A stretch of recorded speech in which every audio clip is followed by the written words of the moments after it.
vais vous montrer comment faire un pain cocotte. Vous verrez, c'est assez facile, ça ne demande pas beaucoup de préparation, c'est long en soi, mais du temps que vous allez passer devant, c'est pas très long. Il vous faut pour ça 600 g d'eau à température ambiante, il n'y a pas besoin que ce soit trop chaud ou trop froid. De la levure fraîche, alors vous pouvez prendre un cube, 25 g, ou alors un sachet de levure déshydratée. Il vous faudra 10 g de sel et 800 g de farine. Pour commencer,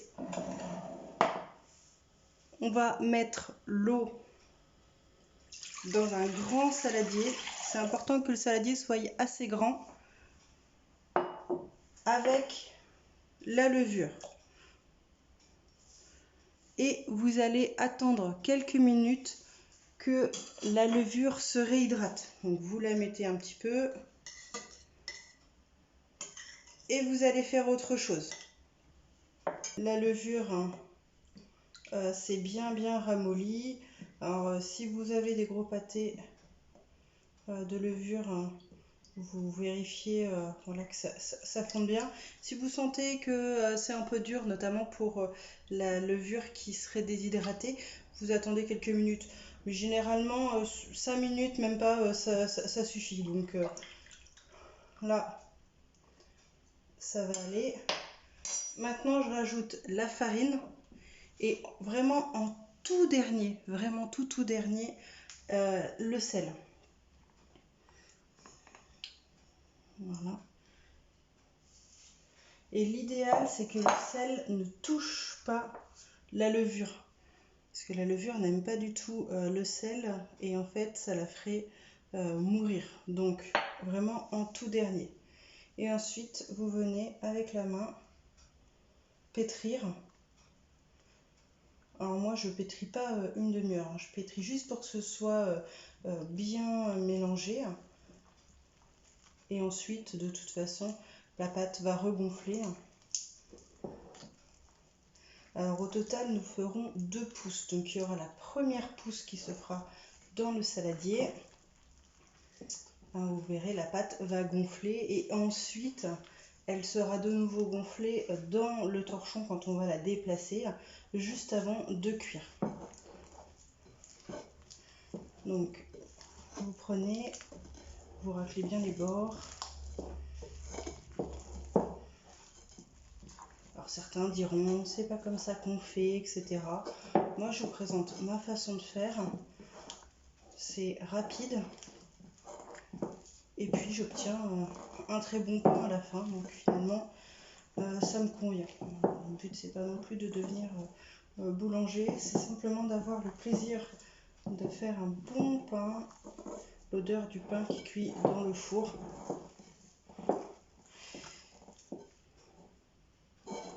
Alors vous pouvez utiliser aussi une recette avec des graines dedans. Si vous en avez en vrac, vous pouvez les rajouter à l'intérieur. Vous mettez des noix, du lin, du pavot. Bon, là je vais faire juste un pain blanc. Vous voyez ici, c'est pas trop mal. Voilà, juste histoire que ce soit bien mélangé. J'enlève le surplus que j'avais sur les mains. Je vais me nettoyer les mains et ensuite on va couvrir. Donc ce que l'on va faire maintenant, on va recouvrir la pâte pour qu'elle puisse gonfler.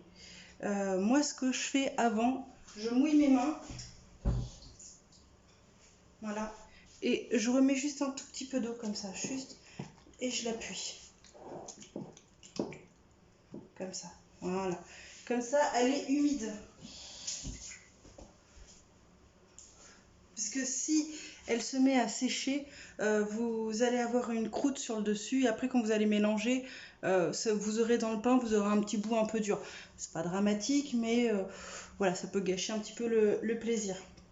Pour couvrir, moi je ne couvre pas au contact avec du film alimentaire, puisque j'ai plus de film alimentaire.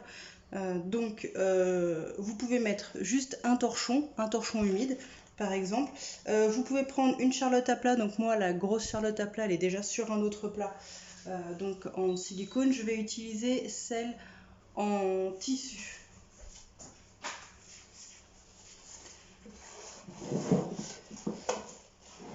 Voilà. Maintenant, il faut laisser le pain gonfler. Alors, vous pouvez le laisser gonfler. Donc là, vous voyez, il va prendre à peu près tout le saladier, il va même déborder un petit peu. Donc, vous pouvez le laisser dans un endroit un petit peu chaud. Donc, si vous avez la chance qu'il fasse beau, vous le mettez derrière une vitre. Vous allez voir, ça va chauffer tout seul. En hiver, près de la cheminée. Si, comme moi aujourd'hui, vous êtes pressé parce que vous y prenez un petit peu tard et que vos gentils enfants monstres voudront absolument manger du pain à midi, donc dans ces cas-là, moi je vais le mettre au four à 35 degrés et il va monter beaucoup plus rapidement. Au bout d'une heure, après cela va dépendre de là où vous l'avez mis, des fois ça peut être 2 heures. Quand il fait vraiment un temps exécrable, parfois même 3 heures. Et bon, normalement déjà en une bonne heure, ça a dû gonfler, voire 1 heure et demie. Vous allez obtenir donc un pain qui aura complètement gonflé. Maintenant, on va le préparer pour la deuxième pousse. Donc, je prends un autre saladier, je mets un torchon, hop, et j'y mets un petit peu de farine. Donc, je suis assez généreuse parce que on va redéposer le bâton dedans et il ne faut pas que la pâte colle ensuite au torchon. Je vais le mettre de côté. Je vais en mettre un petit peu sur le plan de travail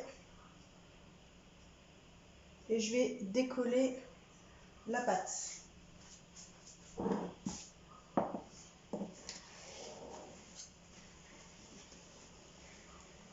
Donc là, elle a collé à ma... Donc dès qu'on retire le couvercle, vous allez voir, la pâte va tout de suite se dégazer. Donc il faut la décoller délicatement. Au besoin, on reprend un petit peu de farine et on va la verser comme ça. On racle bien les bords et on va la verser sur le plan de travail. Avec les doigts farinés, c'est plus facile. Ça collera un petit peu moins.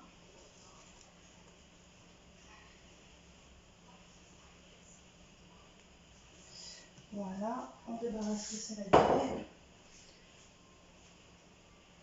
Mouillez bien et vous rabattez un petit peu le pâton. Voilà. Et là, ce qu'il faut faire, c'est faire une jolie boule.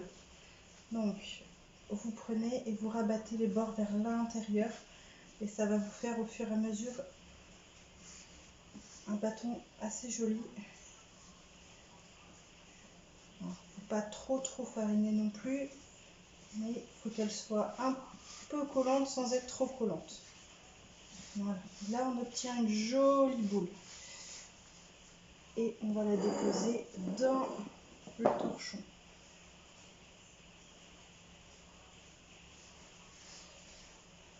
Voilà. Et elle va bien pousser. On récupère la farine du plan de travail formée dessus. On farine bien et on couvre. Là, elle va continuer de pousser. Quand elle va avoir gonflé quasiment de moitié de volume, elle sera prête à cuire. Le pain a bien gonflé. On voit, là, il est arrivé jusque ici. Là. Donc, on allume le four à 215 degrés et vous allez y mettre votre cocotte. Donc moi j'ai choisi une cocotte en fonte, pas besoin de mettre le couvercle pour l'instant. Donc il faut que votre récipient monte en température pour qu'il soit chaud quand on va y mettre la pâte. Donc moi j'ai choisi ce type de cocotte. Vous pouvez choisir une cocotte en alu qui serait un peu plus haute et moins large, par exemple, pour faire des pains surprises. Comme ça, c'est haut et puis vous pourrez découper des petits triangles. Donc moi, je vais choisir celle-ci, ça marche aussi. Si vous avez juste une sauteuse, ça marchera aussi, il n'y a pas de souci. Donc là, je vais la mettre à chauffer pendant que le four va préchauffer. Comme ça, elle va monter en température à 215 degrés. Et ensuite, on la sortira et on mettra le pain. Ça y est, la cocotte est montée en température.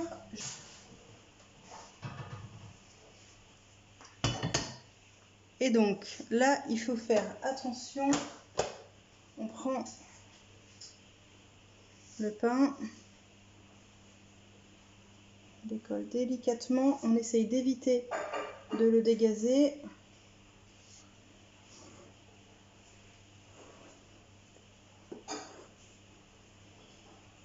Et on va le verser à l'intérieur de la cocotte.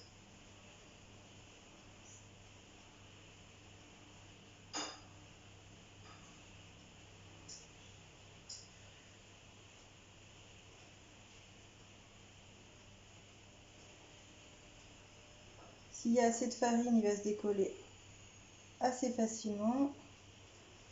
Et ensuite, on prend le couteau et on fait des scarifications.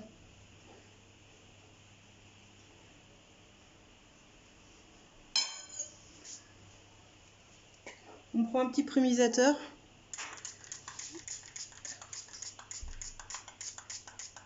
On asperge un petit peu d'eau. On place le couvercle.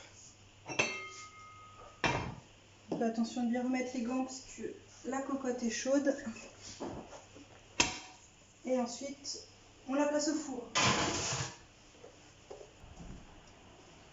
Ensuite, on asperge un petit peu d'eau.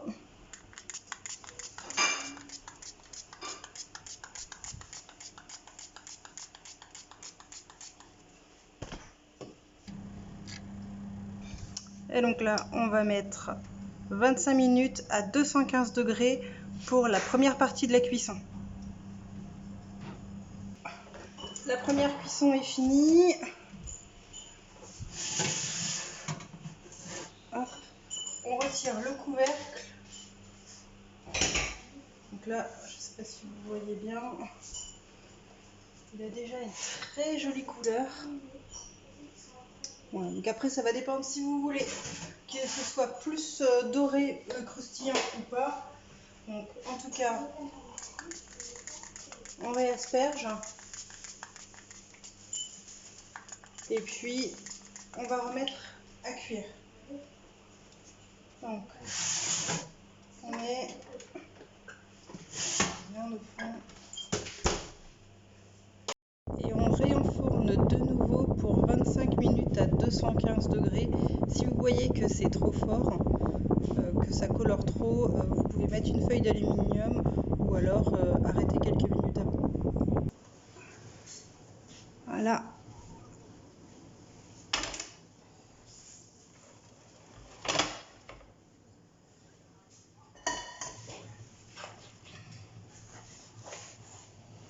C'est un bon pain.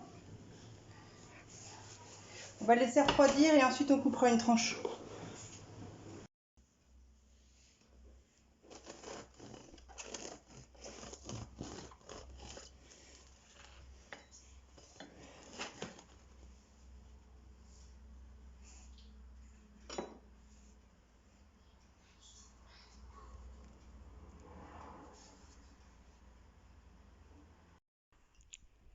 Alors les enfants, est-ce qu'il est bon le pain cocotte?